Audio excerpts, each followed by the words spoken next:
Welcome back. This morning we are learning December is on track to break all records for the highest monthly total of illegal migrant encounters at the southern border.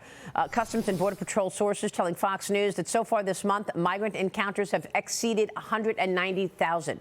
There was a record number of migrant encounters on a single day just on Monday. 12,600 people were encountered on Monday. Now, these are just the people who were apprehended, remember. This does not include the people who got away. Look at these pictures. Customs and Border Protection closed more ports of entry as it tries to deal with this surge, including 2 rail bridges between Texas and Mexico that happened on Monday.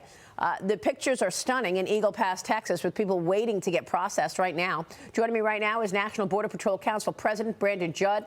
Brandon, it's good to see you this morning. Thanks so much for being here this morning. How would you assess what's going on at the border today? Well, what really upsets me is when you see that ports of entry are getting shut down. Now we're talking about affecting our economy because there's a lot of trade that comes across those ports of entry. So when you look at the illegal immigration issue and you look at President Biden and what he's doing, he's actually hurting us even more than the deaths that are caused by the fentanyl, the cocaine and everything else. Now he's affecting travel and trade, which then, of course, affects our economy. And when we affect our economy, that means the bottom line for American taxpayers, American citizens, our paychecks go down because of his just complete failure to look at what's best for this country rather than what's best for him politically. And that should never happen. Then, of course, when you look at all those pictures, the other thing that really, really frustrates me is the number of agents that are required to sit there with all of those groups to basically babysit. That means that we're not out patrolling the border. That means we're not out going after the cartels, which means we can't protect U.S. citizens. It's crazy to think that all of this is politically motivated. It's politically driven, that Biden cares more about himself than what he does about the American people. Yeah, I mean, it's stunning to me, the level that we have arrived at. I mean, 12,600 people apprehended in a single day. Why are they all choosing now to come? We actually spoke with some of the migrants on the ground in Texas. Here's some of them in terms of what they want to say to President Biden. Watch. Thank you for everything, Joe Biden. I'm a good person. I want to be a good person here in the United States. I came here because I want quality life. America is a land of opportunity. So why now? Why 12,600 on Monday? I'm going to use my 26 years of experience to theorize. When you look at what President Biden is doing, it's all about what he can get done in his first term. I had a very good friend at the White House under the Trump administration. He flat out told me, he says, look, we're only guaranteed 4 years to do what we want to do. And what we know is that the Biden administration, the White House is filled with woke ideology. It comes from so many people come from activist backgrounds. They want open borders. They recognize that they're only guaranteed 4 years, so they're allowing as many people into the United States as they possibly can. That is my theory, and I believe it's a very well-founded theory. When you look at what could be done, we know that this administration could shut down the border tomorrow. They have the authority, they have the resources, they have everything that they need to shut the border down tomorrow. They just won't do it. Yeah. So we have to understand that this all comes back to politics. What is it that they want? What do they want to do? And what we know is that all of these activists want open borders. Yeah. Why? Again, I don't know the reason behind that completely, but we know that they're constantly pandering to what these very, very woke ideologies want. So again, they want open borders. I mean, I ask Tiana because this is obviously a national security issue. We're seeing terrorists come through the border. We're seeing fentanyl killing American citizens. A federal appeals court, even so, have temporarily blocked the Biden administration from removing the razor wire barriers placed at the border by Texas authorities.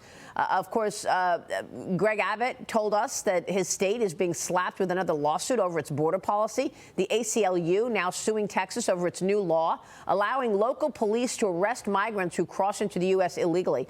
The White House also slammed the new border law, law. But Tiana, why are they insisting on keeping this border open? And this is the question, because not only is it a major national security risk, we've already had, CIA director saying that we're very overdue for some sort of terrorist attack, but it's also political poison. In the latest Harvard-Harris poll, Trump has a 13 or 14-point lead over Joe Biden just on the issue of immigration. That is Joe Biden's lowest topic for approval rating. 38% of Americans approve how he's handling the border. And yet, when Senate Republicans are saying, we'll give you everything you want for Ukraine, Israel, Taiwan, we'll give you all the, $100 billion, all we want is some asylum changes to make it easier so we make sure that legitimate asylum seekers are able to have entry and fraudulent ones cannot. Right. Biden still says no. And so that is the real question. Are they so beholden to, the woke open borders advocates that this is an issue that could very seriously cost Biden re-election, and especially when you look at Biden's head-to-head polling against Trump in the swing states? It's even costing people lives, Sarah. That's right. And my question is, what comes next? When we have thousands of people coming across the border, we've already seen that Democrats, once these migrants are in the country, treat them as a protected class who can never be removed. The next Republican president, the next Republican administration is going to have some really hard choices to make, and some that could be heartbreaking to some families who are coming here and setting up shop because they are being told that's allowed when it's actually against the law.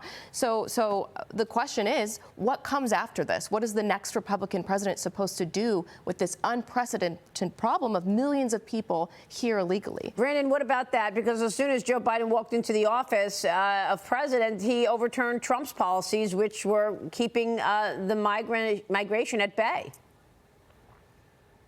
Yeah, there were two very good points that were made. When you look at the 38% of the people that approve of what Joe Biden is doing on the border, that 38%, those people vote. That's why he's pandering to those people. He knows that if he shuts down the border, that 38%, they're not going to go out and vote. So he understands and he recognizes that he has to keep those people in the fold. And then when you look at what are we going to do with all of these people that are here in the country illegally, the fact remains we just don't have the resources to go after those people.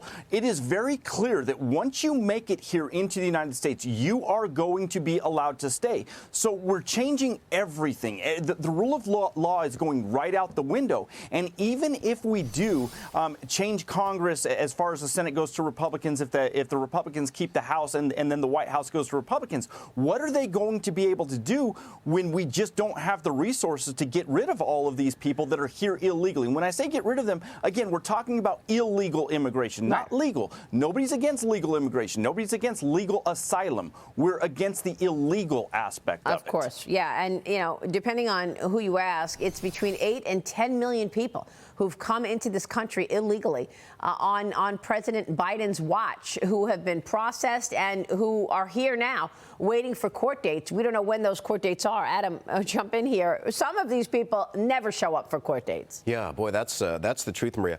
Officer Judd, I'm curious if you could help us understand a tension that may be happening on the border, in that the Arizona governor, a Democrat, has called up the reservists in Arizona to effectively defend the border. The same thing that's been happening in Texas. What happens when reservists acting on behalf of the state may come together with federal agents who are following a very different protocol? What's the tension that happens between those two groups? There could be huge problems when you look at what their authority is. Generally, what we talk about, what we want the National Guard to do is we want them to be our eyes, because we can't be everywhere at one time. So when the National Guard spots a group of illegal immigrants that are crossing our border illegally, they normally notify us and then we respond. But right now, the National Guard just can't do anything because it doesn't matter. All they're doing is counting our gotaways. We don't have the resources to respond to those individuals. And then, of course, if the National Guard takes somebody into custody, then they're out of their protocol, and that becomes a problem as well. So one of President Biden's re-election campaign co-chairs, Texas Congresswoman Veronica Escobar, reportedly worried that growing voter frustrations over the border will impact Democrats in the 2024 election. Escobar telling Politico, "I do worry that Democrats will get blamed simply because the president is in the White House."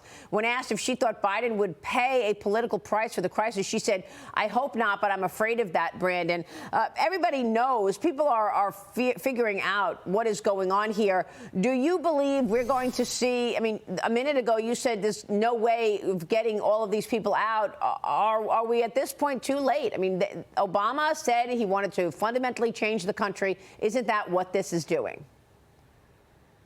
Yeah, it is. And we are too late to get those people out. There's just no way in the world we're going to be able to go out and find 8 million people that are in our country illegally. Those people that crossed our borders illegally, they're here to stay. And that's what people understand. That's why we're seeing this huge surge. There's a knowledge around the world that there's a good chance that Trump is going to be back in the White House. And if Trump goes back in the White House, he's going to implement policies. We're going to be able to control illegal immigration. So right now is the time for everybody to try to get into the country. And they know that. The cartels know that. That's where they're advertising their services. That's how they're telling everybody. They're telling everybody, you need to come now. Because if you wait in a year, you might not be able to get here because Trump will deport people. He's proven that we can secure the border. We just have to have the policies in place. Unbelievable. Brandon, thank you so much for your